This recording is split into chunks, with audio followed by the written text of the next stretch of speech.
Every team, every topic, everywhere. This is Believe.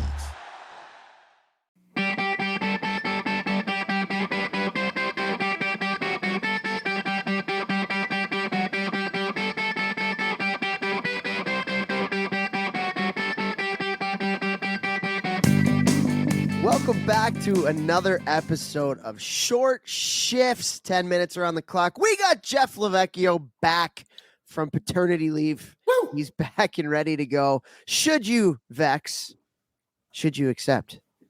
I have one today that I think you're going to be very fond of. You're going to be very fond of. I have a feeling you've done this a few times in your career. Are you ready? Score hat tricks? Yeah, let's go. Well, partly. This might relate to that.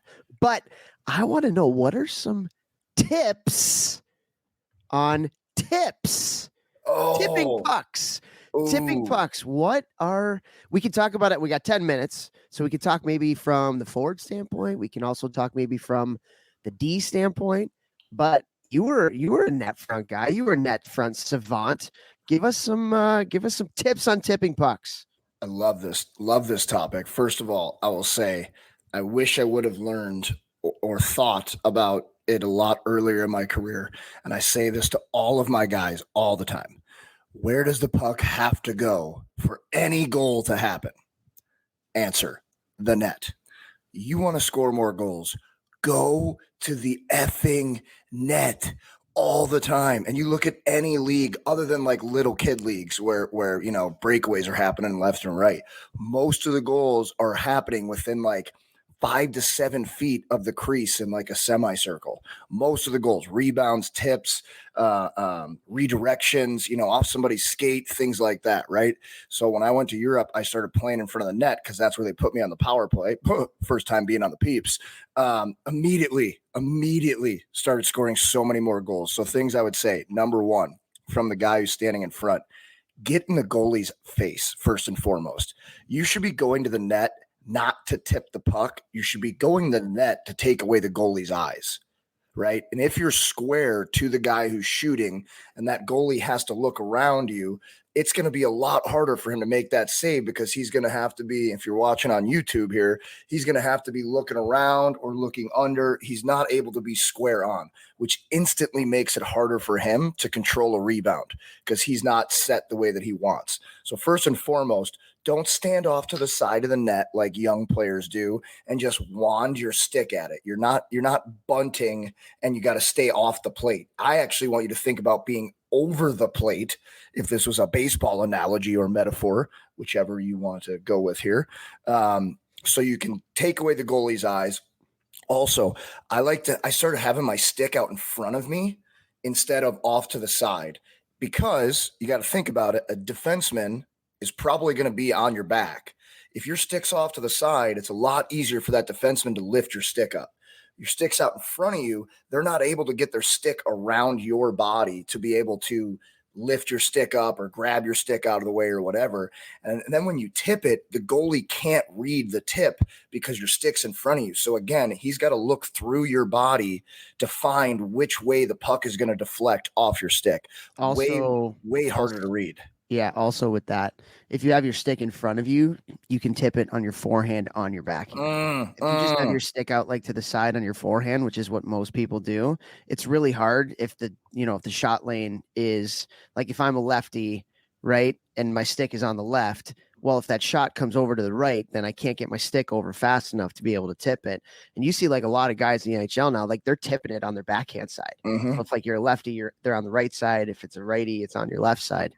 And so that's another reason to have it in front of you. It's such a good point. Absolutely such a good point. Also for rebounds, you can spin either way. Whereas if you're just facing this way, it's a lot harder to spin back around. So when you have your stick out in front of you, you can spin any which way. Hi, boys. My dogs just ran down here. So you can spin any which way.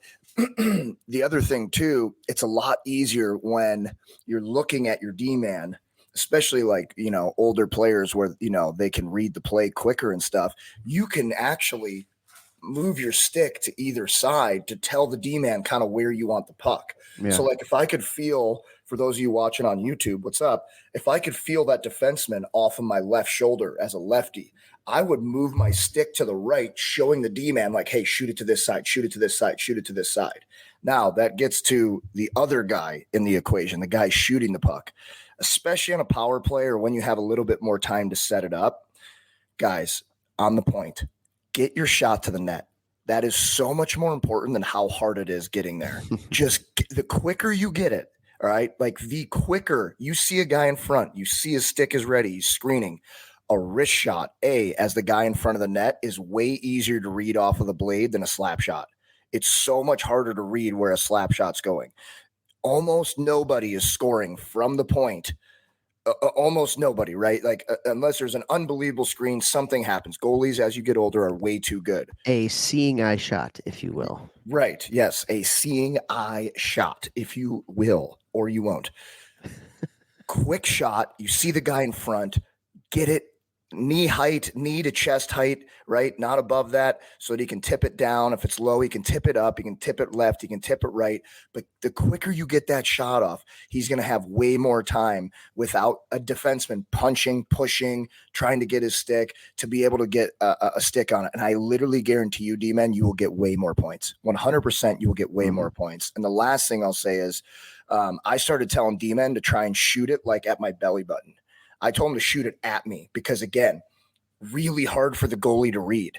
If you're shooting the puck quickly right at that guy who's in front, the goalie literally can't see it coming from any angle because it's going to come through you. Your stick is out in front of you. You can tip it down between your legs. Right as it's getting to you, I started to tip and spin and get ready for the rebound, kind of all in one motion, which, again, if the goalie was looking around, you tip and you spin, your shoulders are going to get in his eye line again, and it's even harder for him to control the rebound, or I was probably burying. Of course. Well, I want to reiterate a couple things that you said. The first one is the spin and the rebound. So many people, when they tip, right, they just tip and then their job's done. They just kind of hang out for a second or two. But like a lot of times the tips aren't going to go in, or they're going to hit the D, or the goalie's going to save it, or it's going to go off the back wall, whatever. Like as soon as you tip, you got to spin around right away and be ready for that rebound. Spin around right away and get ready for that rebound. I think that's really important. Like even like if you're somebody that plays in front of the net, like at the older level, whether it's on the power play or that's where you get a lot of your goals from, that's kind of your role.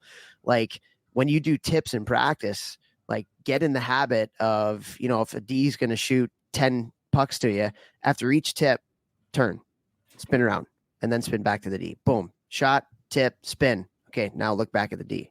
It just gets in a really good habit, I think. And find that rebound like as quickly as you can. And in practice, if it's a shooting drill and there's no D-man there, pretend there is, because in a game there's gonna be. So it just should become second nature. Get the goalie's eyes. 1, 2, stick out in front, tip, spin, grab that rebound as quick as you can. Shoot it. Don't dust it off, because in a game that's not going to happen. Yeah, for sure. I have one more thing, and I'm going to ask you a question.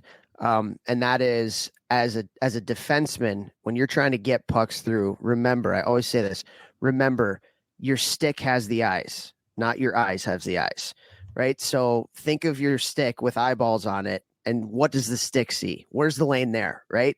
Where's the lane that you can get the puck to the net? And again, it doesn't have to be 100-mile-an-hour slap shot. Like you can lob up a softball. Lob up a softball and somebody's going to tip it, because you're probably not going to score, but your forward that's in front of the net or anybody else that's crashing the net is going to score. And so like, look at the lane through your stick's eyes, not through your eyes, on where the shin pads are of the shot blocker that's right in front of you. One quick question, because we got a little bit more than a minute left. Also, you don't have to just, if you want to get better at tips, you don't not just have to do tips on the ice. This is a hand-eye coordination thing, a very big hand-eye coordination thing. And if you look at players like at the highest levels that are really good with that, a lot of them like played lacrosse, or they played baseball, or other sports that hand-eye is really important, which is basically all of them. So what are some things outside of playing multiple sports that you can do in the gym or you can do at home to practice hand-eye coordination? Because I know that is a big thing for you. I love it. I love it. And guys, this is how I was able to stay in pro hockey my last like 5 years, honestly. Juggle every single day. Every single day, off the floor, off the wall, on your back, different weights, different size objects. Juggle with your stick. Like use a ball to be juggling with your stick. PVC pipe. There's these things called Hiko sticks. We use them in my gym all the time. They're Those are cool. Yeah, they look like the flux capacitor from Back to the Future. If you're older, you know what I'm saying. What's up?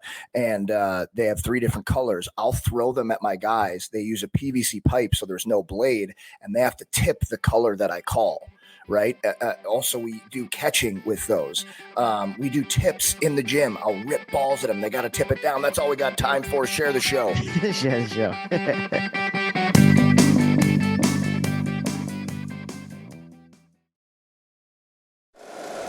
If you like the show, please take a moment to rate, review, and subscribe. It really does help the show to grow. Thank you for listening.